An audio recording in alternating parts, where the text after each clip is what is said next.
Hey, all you rad dads out there. Hey James, welcome to the Rad Dads Show. Who are you? Thank you so much for having me. My name is James Whelan. I play guitar in a punk rock band called 1876, actually, an indigenous punk rock band called 1876. And you're here because you are a dad, of course. I am a father. I have three children and then a bonus daughter as well, my girlfriend's daughter. Well, I like that using the description of a bonus daughter. So my girlfriend and I, we have, there's, she has a bonus and she gets a bonus from me, and then we have one together. So the blended family bonus. Yeah, yeah. Care to share their age and names? Yeah, so my oldest is my older daughter, Amelia. She's 20 years old. She's going into her junior year of college. Her sister, my younger daughter, is named Megan. She's 18 years old. She just graduated high school and is going to be entering her freshman year of college. My son is 12 years old. His name is Harper, and he is entering the seventh grade.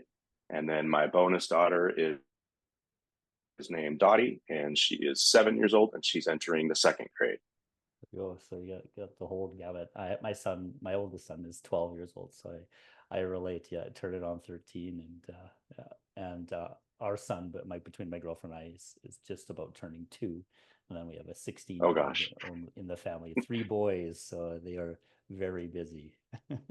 Oh man. Yeah. Actually, uh, my son is, my sort of first real experience with uh,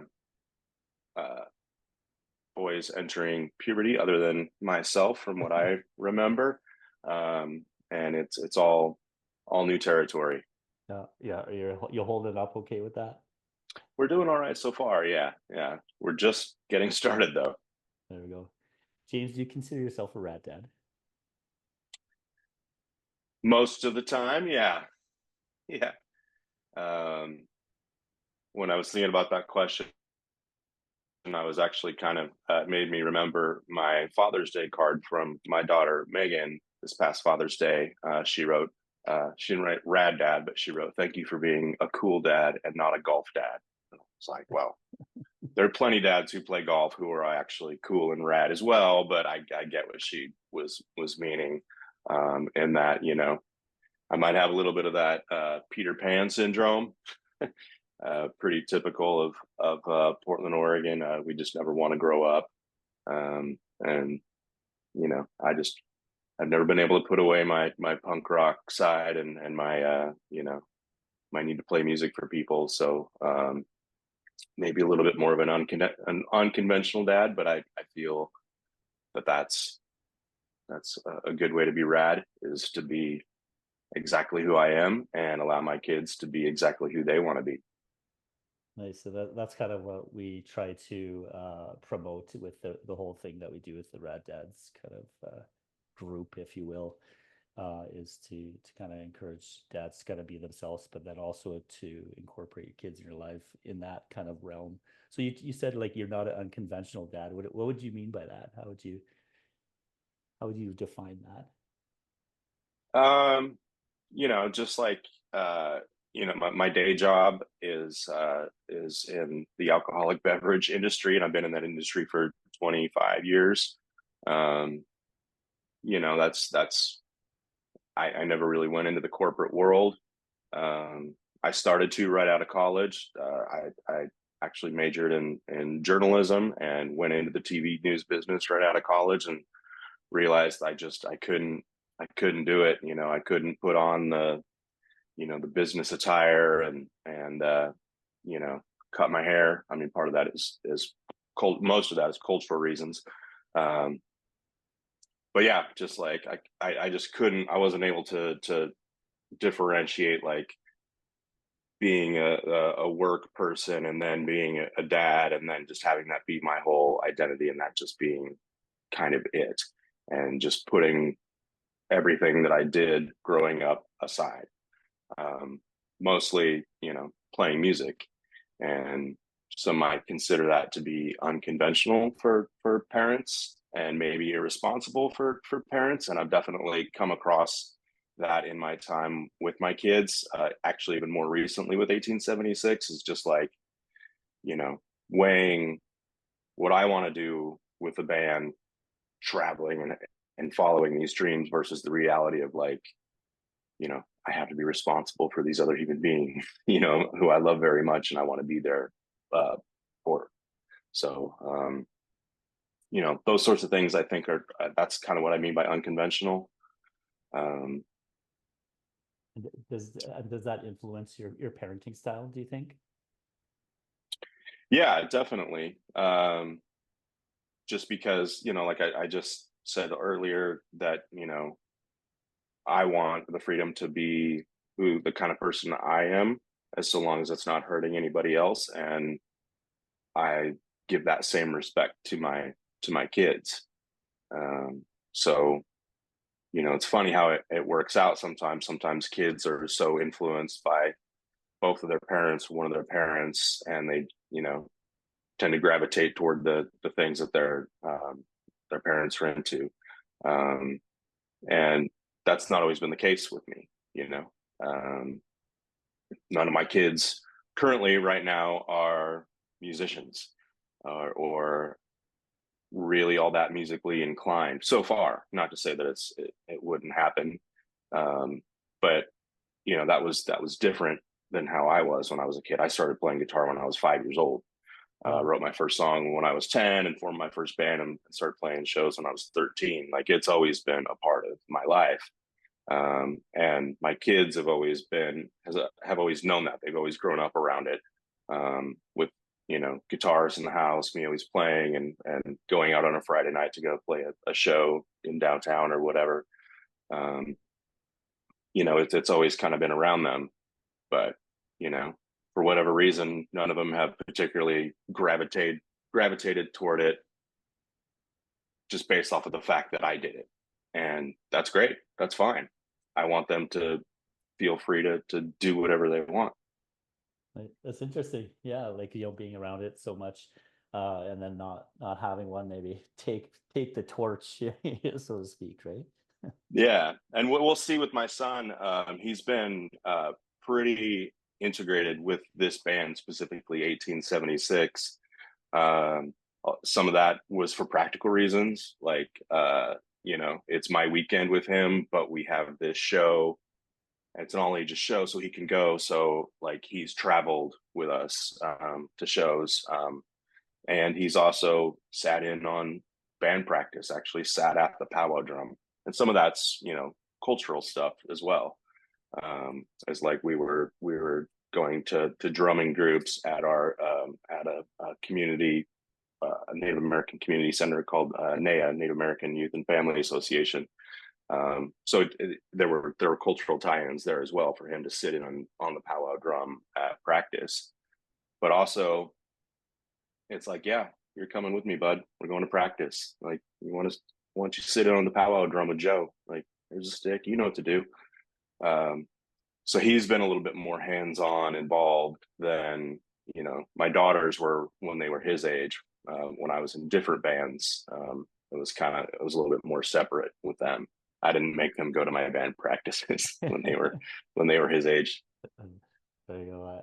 I feel that my son, like I said, we do this tribute band, and my son sings a few songs, sings a few Black Flag songs with us, and Nice. it's more out of the fact that too, like like I said, my ex, so we go a week on, week off, and it's like, okay, we have band practice, and I try not to force it upon him. He was in music lessons, and last year he got more involved in hockey and sports, and just said, I'm not really into the music lessons, and that kind of hurt a little bit because I wanted him to continue, but he really likes all the guys in the band, and it's not really he's always a willing participant, and as a result, I just didn't want him sitting there on his iPad. So hey, let's start singing with the band, so I Yeah, and kind I of mean that's always been the thing with my kids is uh and you know, my daughters were from my first marriage, my son was from my second marriage, and now I'm on another chapter of my life.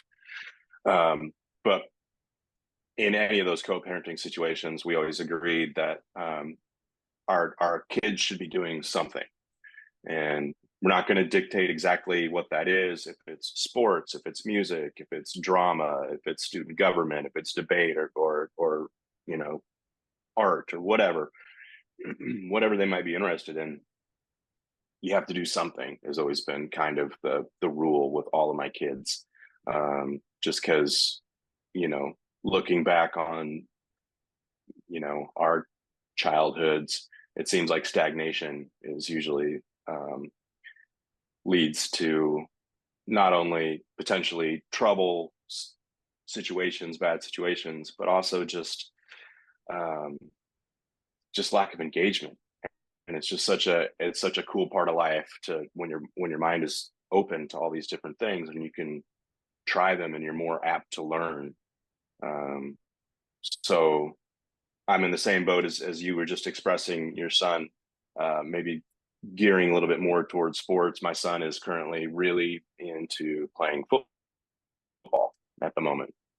And it's like, great, you're doing something, but you're gonna, you know, you're gonna commit to it, and we're gonna do it. If you don't like it at the end of the football season, then we'll reassess. Yeah. And who knows, maybe he'll keep with it, or maybe he'll wanna learn guitar or do whatever, you know, maybe get in drama or something else. But I just always try to be a resource for him. Because I also played sports as well as, you know, playing in punk bands. You know, I was also kind of on the down low, a bit of a jock. I played football all the way through college, so it's like I can be a resource for you there too. Like if you so want it. But I really think that that's kind of my role with all of my kids now, with the exception of my bonus daughter, as she's younger and kind of needs more of that more hands-on emotional support and also practical support than my older kids, who now I just kind of feel more like a resource for them. You know what I mean? Yeah, totally. I see it with the 16-year-old and with my son who's, you know, 12 going on 13, and he wants to hang out with his buds, not with his dad all that much anymore, but that's okay. Like I like to go back to that stagnation kind of piece. Where did that philosophy come from with you? It kind of struck a chord with me because I'm a school teacher, and I see Mm-hmm. that in a lot of students. I run this course, or was running this course where they had to build their own skateboard brand. We built skateboards and stickers and T-shirts, and then we sold it at the end of the school year. And for some of them, it was really challenging to kind of come up with something that they were kind of passionate about, because I tried to kind of hone in on their passion. What are you passionate about? What are you interested in? Kind of create your brand around that. I'm seeing a lot more students have less and less. And if I guess a word would be, you know, the stagnation kind of piece. They don't really do all that much. Where does that philosophy come from?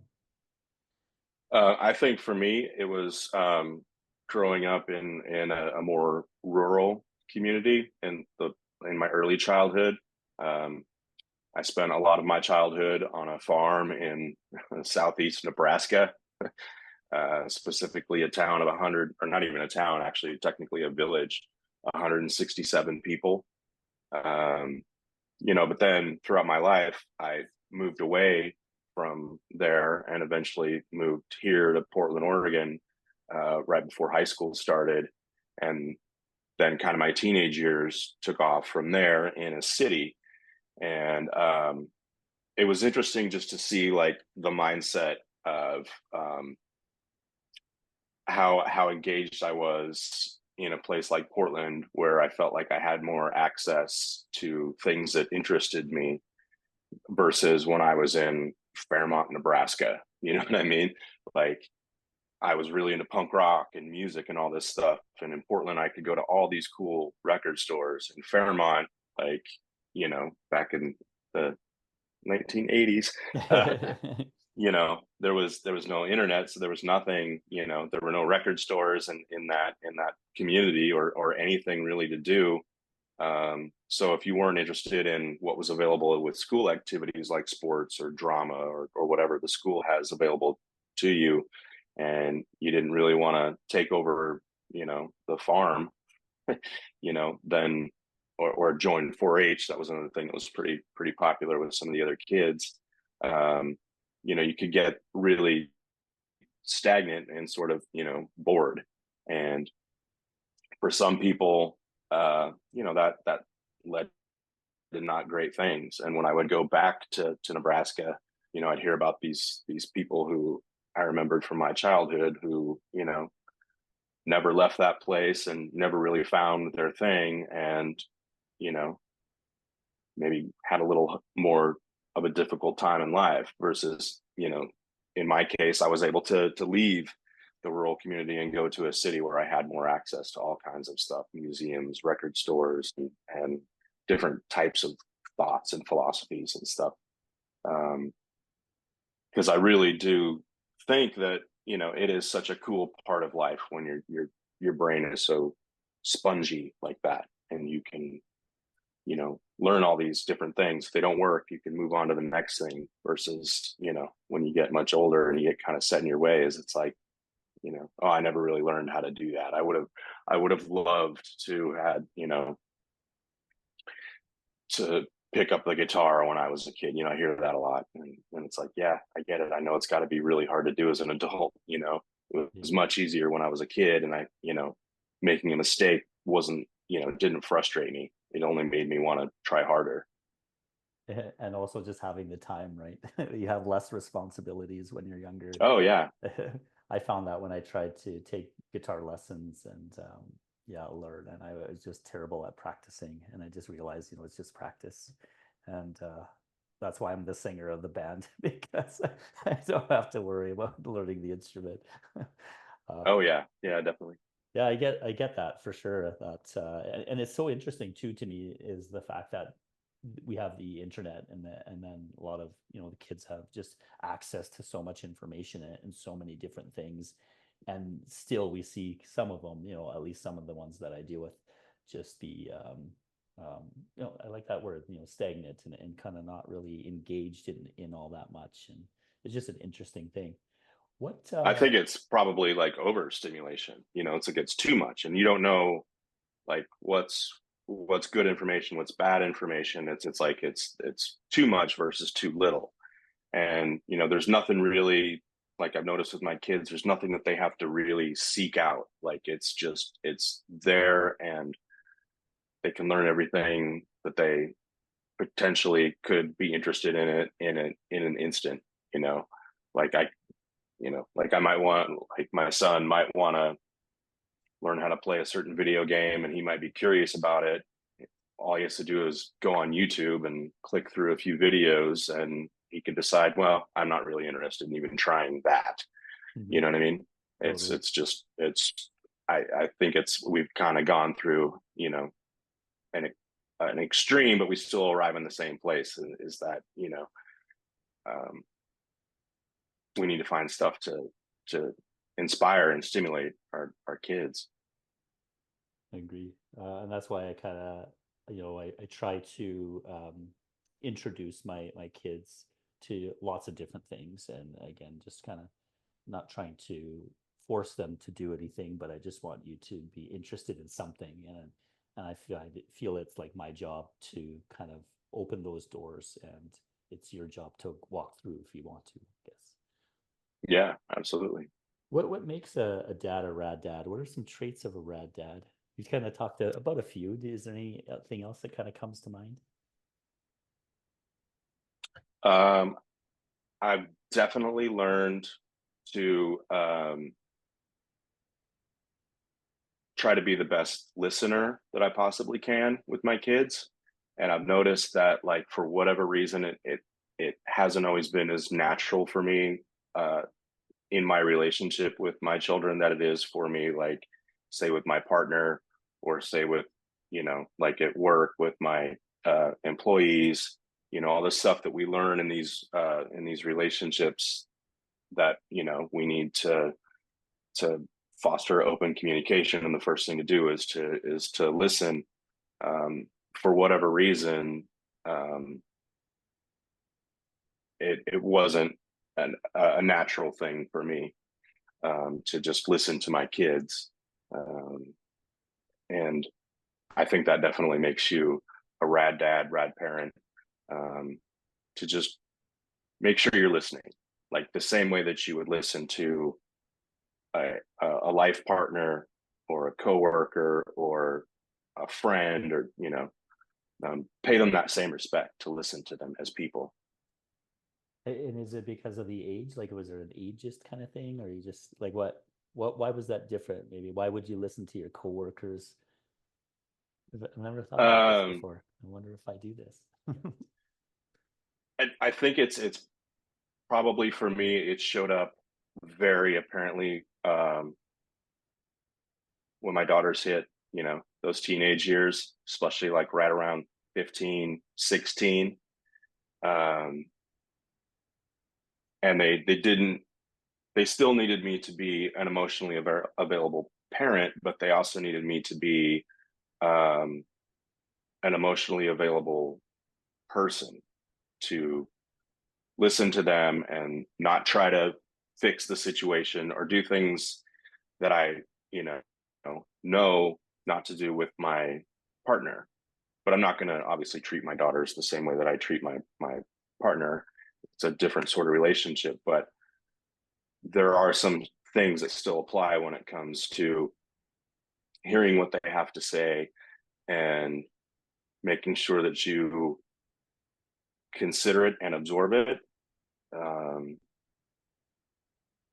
just because that emotional maturity is happening at such a rapid pace, and like the relationship changes so quickly. I noticed when my daughters were hitting that age, um, and I needed to pay attention to what they were telling me, what their life experience was, and not try to be the dad and try to give them some sort of wise, you know, my natural inclination would be to say something, give them some sort of lecture, or not lecture, but like a, you know, give them advice, or if they were telling me about a problem, like try to fix it. Um, but more just like sit back and listen, and then acknowledge and repeat back to them all those things that, that it's like I went through manager training at work. Like, oh, Yeah. like maybe I could apply some of that stuff that I've learned that I need to do with my employees when they're airing grievances about whatever, however they're feeling about, work. Like maybe that stuff could be more, in use in my, you know, during those tough years.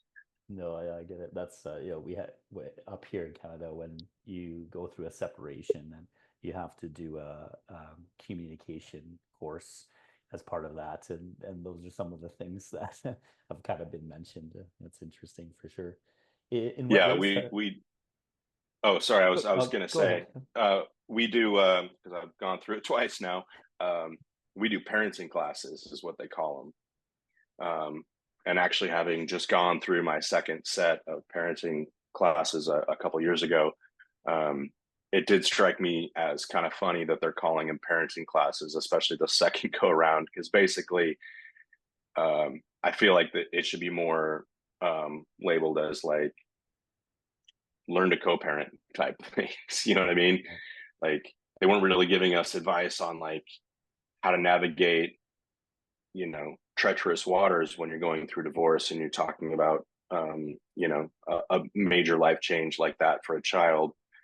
That wasn't really like the focus of these classes. It was more like how to navigate the tough waters of getting along with, your other co-parent, and how to, speak to each other respectfully, and, where the legal boundaries are. And it's like, wow, it's kind of like when you're watching TV late at night, and this sounds antiquated now since most people don't actually watch TV with commercials, but back in the day when you watch commercial TV with commercials, and if you're watching a show late at night you'd see different types of advertisement based off of, you know, what show you're watching and when you're watching it. And it's like, oh, these classes seem to be more geared to, you know, what they, what the court systems unfortunately have to deal with a lot.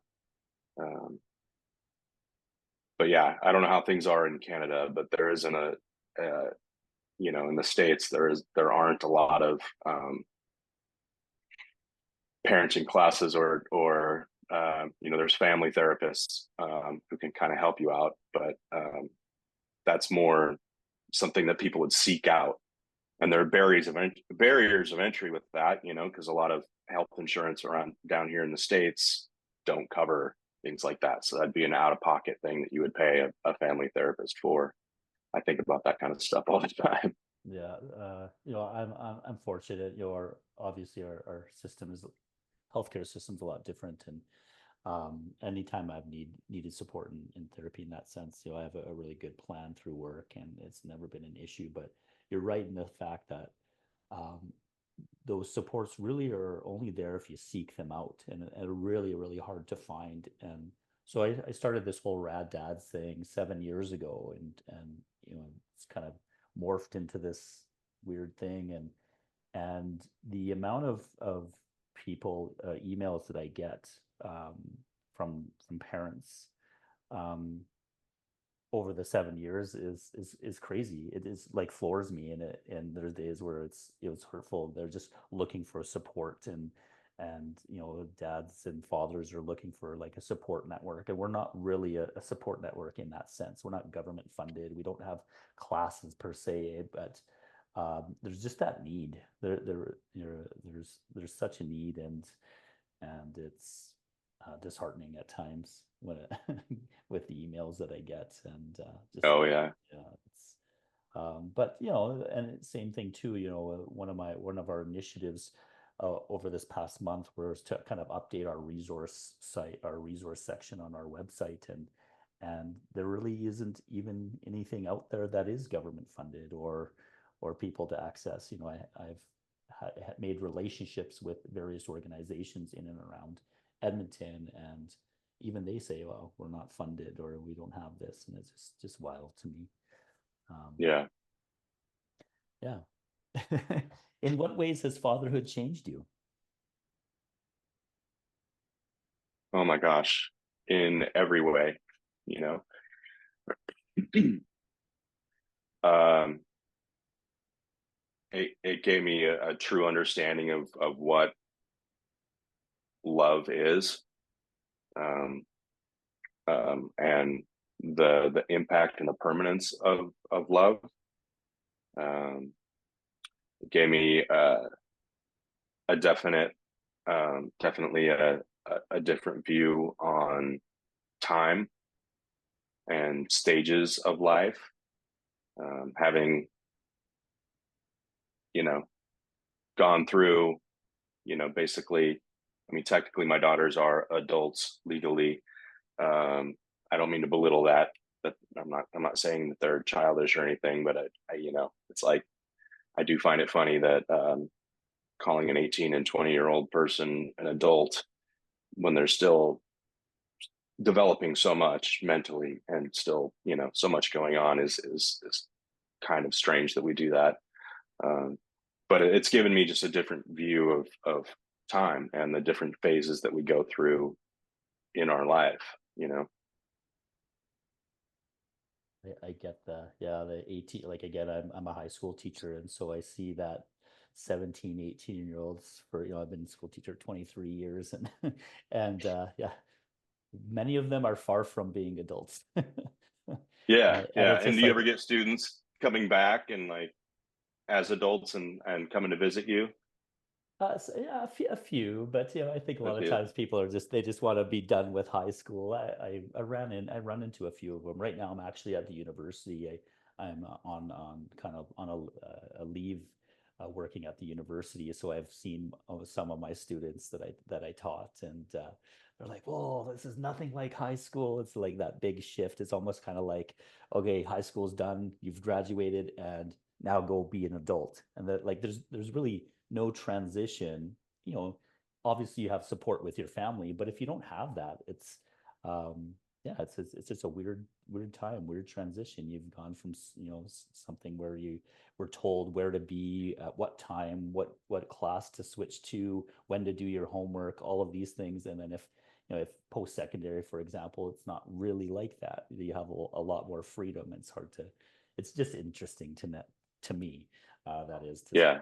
they navigate that. And even with the 16-year-old, he just got his license, and having the freedom of a vehicle, and the anxiety that it causes his mother because Oh yeah. he's out cruising, and anyways, go on and on. Did you have any fears about becoming a dad? Um, yeah, of course. I mean, just that I, wouldn't know what I was doing and that I might permanently mess somebody up. Um, you, I didn't grow up with my father. He was never part of my life. I didn't even meet him until I was 15 years old. So I didn't really have any, and my mom never remarried or dated. So it was literally just my mom and I. So I never really had like a constant uh, sort of fatherish figure. And not that that's always entirely necessary, but um, I think in my mind, I've put a lot of importance on it when I was thinking about fatherhood. Was like, you know, I guess I'm just going to do the best I know how to do, like, but yeah, definitely being afraid that you know I'd screw up, and you learn pretty much immediately that yeah, you're going to screw up, and you're going to screw up a lot, and it's going to keep happening. Um, but what really matters is, just like with anything in life, when you screw up, is what do you do after that? What's the repair? What's the recovery? How do you pick yourself up, repair what you've done, learn from what you've done, and move forward, and try to be better in the future. And where did you learn that kind of, that ethos from? Was there individuals, like father figures around you, that you kind of looked up to or anything, or? Yeah, my mom's father, my grandpa, he was like the sun in my universe. Um, and unfortunately, he passed away when I was 16. Um, but I definitely built him up in from my memories as being just this wonderful man, and just a really like an honorable man, somebody that I could respect. He was a lawyer and a politician, which sounds bad, but he was one of the good Aren't ones. they You know what I all? mean? Okay. Yeah, yeah. But you know, being from Irish immigrants, wanting to be here in this country and believing in people's rights to a fair trial. Um, that was what he based his law practice on, and actually even was a public defender for a little while, just because he believed in people's rights, even if they weren't always good people. Maybe they had actually committed these crimes. They deserved a fair trial. Um, and then when he got into politics, he was lieutenant governor of Nebraska, and then he ran for governor of Nebraska in the late 70s. Um, and he only did that because he believed he could help the state that he loved. So he was always just like this uh, figure that's always, even still to this day, like in the back of my mind. Like, if his spirit is all around me, how is he feeling about what I'm doing right now? You know what I mean?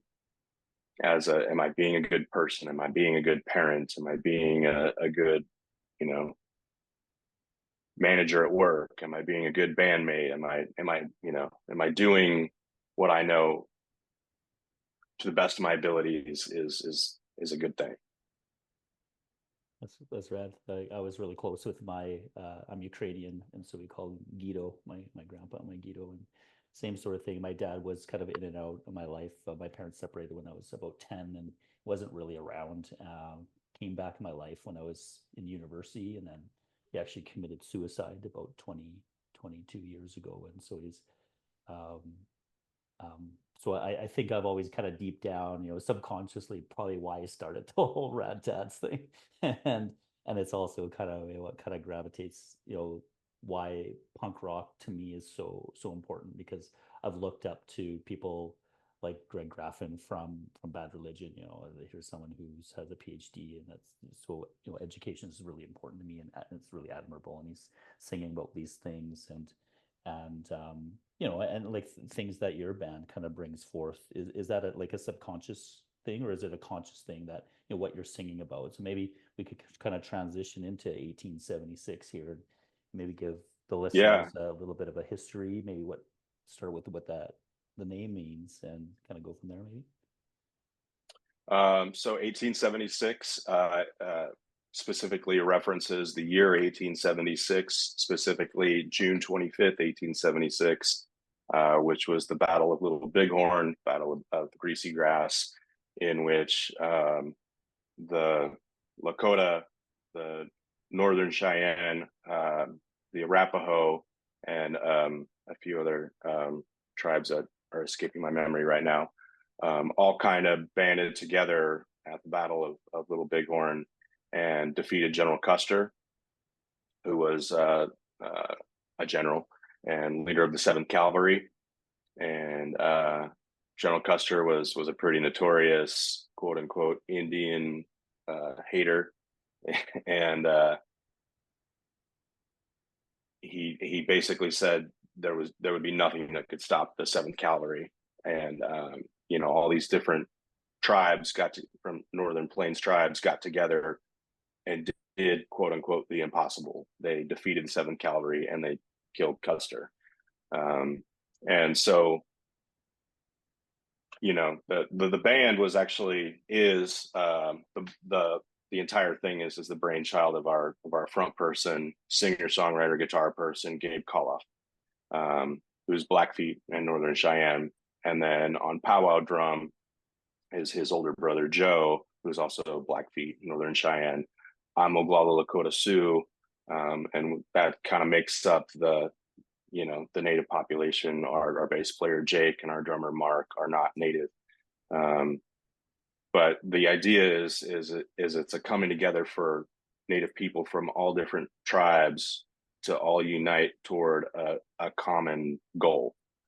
We accomplished a major goal in 1876, a big victory for our people in 1876, and so that's where the name comes from. But the whole thing is Gabe's idea. So he wrote all the songs, and actually on all the recordings, that's all him. So during the pandemic back in 2020, when we were all in lockdown, but we had, some loosey-goosey stuff. We could have a circle of 5 friends, is what the government at the time was saying we were doing. Gabe works as a paramedic EMT. So he is the definition of a critical worker, and he couldn't have that small group or even mess around even just a little bit with lockdown. He was really locked down, and he used that time to kind of build 1876, an idea that he'd already established himself in the punk rock world here in Portland. He and Mark, our drummer, had been in a couple other bands together, punk rock bands, great musicians. So he's already established as a punk rock musician, and he always kind of had a little thought about wouldn't it be cool to incorporate not only songs that talk about native issues, but also some of our traditional instruments in a punk rock setting. And so during the lockdown, he just, with his home studio, sat down and recorded 3 EPs and I believe 4 singles, just all him. And then put them out on the internet. And as a native person who grew up punk rock, I was just blown away. Like, it was exactly the thing that I wish I had when I was 14 years old. You know what I mean? And just everything about it was so perfect. The native instruments were, the powwow drum, the hand drums, the bells, the flute, all integrated so nicely into the punk rock in ways that I was like, it's just brilliant. Like, how did he know how to do this? And then lyrically, what he was singing about was, just like stuff that applies to all of us, all of our experiences as indigenous people, and not just surface level stuff. And he really said it in a bold way. So when stuff started to clear out as far as the pandemic, and shows started to come around, and it looked like it was going to be more safe for him to form a band, I let him know I would do anything that he needed me to do to support him. Like, I'll just hype you on social media if you need that, or if you need, like, I can play any instruments with strings. So if you need guitar, if you need bass, whatever you need, like whatever resource I can provide for you. I believe so much in this project. I love this project so much. What can I do to help you? And we actually had a lot of talks about some other stuff that he, was kind of going through with some interactions online. And he really felt like I gave him some sort of sage advice, which is pretty crazy. Dad advice. Yeah. Like, we in native culture, we talk about like elders and stuff, and I don't consider myself an elder. Please don't call. They, like, the guys in my band like to fuck with me and joke and call me an elder, and say they're going to carry my chair and whatnot. I'm not ready yet. But that would be something that, like, an elder would do, would be, provide that wisdom. And so he really felt that I fit in well, and would be an asset, which is amazing. And I'm still to this day honored to be a part of it. So I started out actually as the original bass player, and it was just the four of us forging forward and putting in the work. And but yeah, I mean, the message, the lyrics, all that stuff is everything that's out there right now. That's all Gabe. That's great. Like I said, like when I came down to see you guys at Sled Island, so Carlin has been on the show. He was actually one of the first guests I had on the show. We're at, like, episode 100 and some, and I think he was episode 4 or 5. So I've had a relationship with Carlin, and some of the things that he's done. And as I kind of mentioned, I did this skateboard class kind of thing, and one of the things that we did was a project with students where they researched Canada's colonial past, and did a skateboard deck based on that. And the project won a Governor General Award and got some recognition. And I forged some relationships with. I'm not sure if you know Joe Buffalo. He's a skater out of Vancouver, Yeah. the Mass Swiss Cheese, and so he was part of that project. He's a good friend of mine, and so I guess that and some of the things that we've done with Rad Dads early on, we did work with an elder from the Nakota Sioux Nation actually. He came and did a traditional teachings event for family, and then we did a drum circle for dads. And it's just always been, I guess, of interest to me. And I've been been an open study student, and been taking what they call here Native Studies courses, and just kind of opening that world for sure. And yeah, what you're doing is rad, and so that's kind of what I'm here to kind of help, kind of, I guess, shed light on it, because that night last year you played with Indian Giver, Soggy Moccasins, and No More Moments. So it was just a sweet bill, and I've been looking forward to kind of seeing you guys again. I'm really stoked. Awesome. I appreciate it. So you guys have a tour coming up? You kind of have a bunch of shows coming up, Yeah. We're calling it, what are we calling it? First Nation Second Cousins, I think is what we're calling it. Yeah, just like a little mini Canada tour. Unfortunately, I will not be able to go on that tour. I think I saw a post that they're looking for someone. Well, I mean, we have I've since moved to second guitar from bass, just because my parenting time with my son, I just couldn't commit to all the travel that has started to happen with the band. You know, as much as I would love to, I just couldn't, you know, miss my time with my son. So it just made sense, being also the guitar was my first instrument anyway, to have me switch to second guitar, which isn't necessarily crucial to the band. And then we brought in Jake McLeod on bass, who doesn't have any kids and has, you know, the capability to travel and go whenever, wherever, whenever.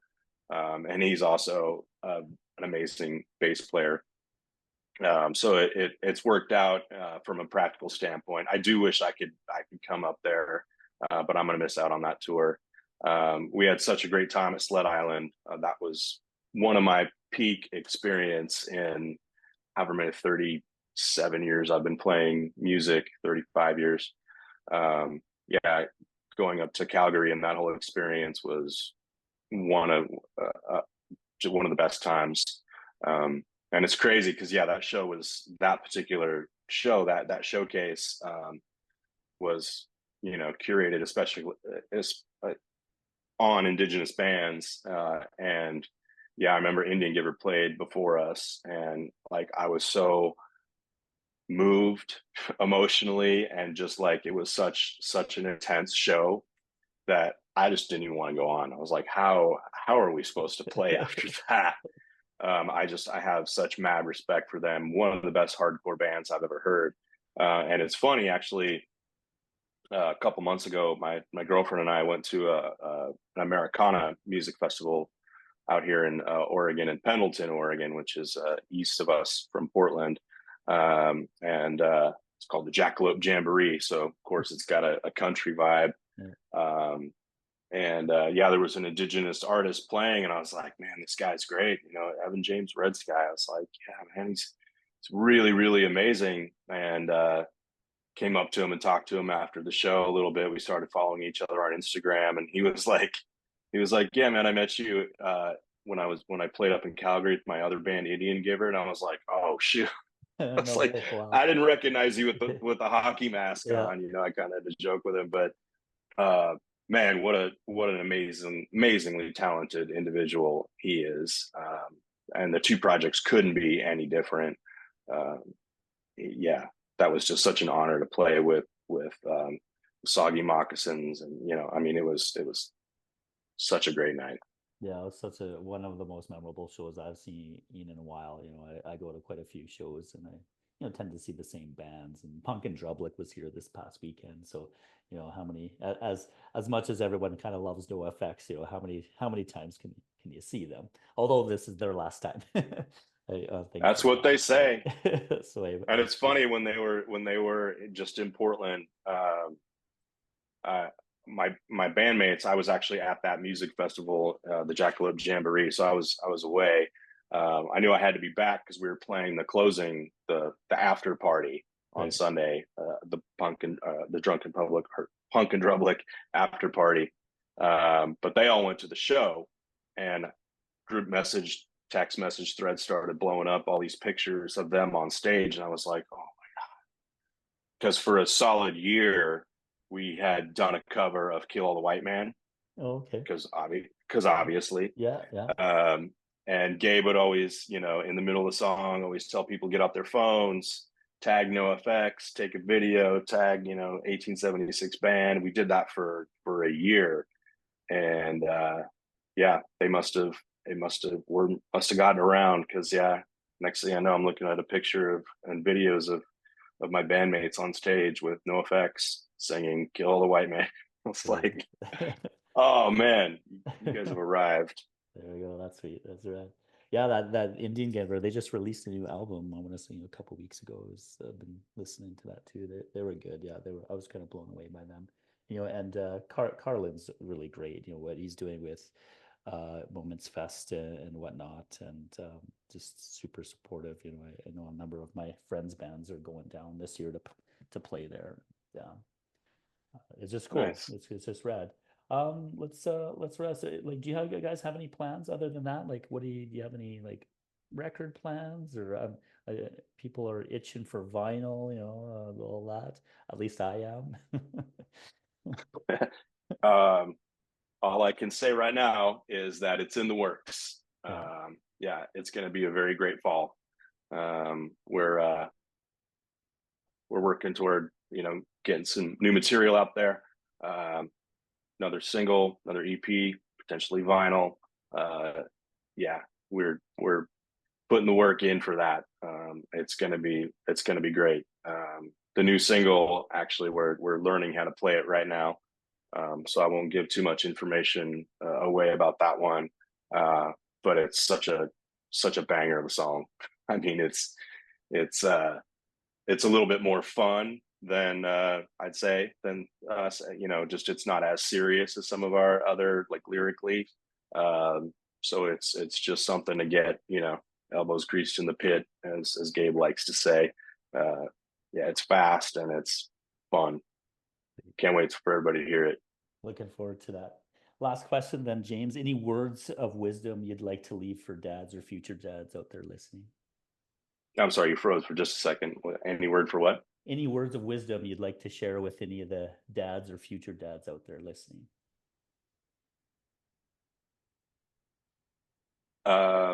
Right now, I'm focusing on the mantra that there's only actually two emotions. There's love and there's fear. And if you focus in on the love feelings, then you're going to be okay. If you do things out of love and not out of fear, you're going to be okay. All right, let's end it there. Thank you, James, for your time. I really appreciate your time, your words, and really appreciate your music, and looking forward to hearing more and all the last time. Great. Thank you so much for having me. It's been an honor.